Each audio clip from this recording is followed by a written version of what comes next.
sana ako ng bukas na totoo.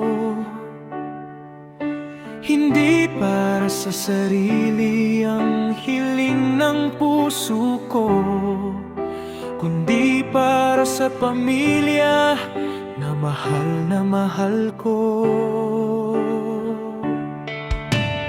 May mga pangarap pa kaming tatahakin, may mga yakap pang nais kong damhin.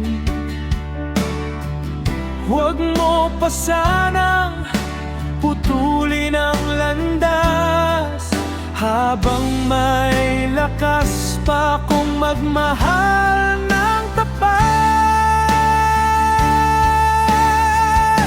Panginoon, sana po humaba pa ang buhay ko, alang-alang sa mga anak kong kailangan ako, at sa aking mga magulang na umaasa pa rin.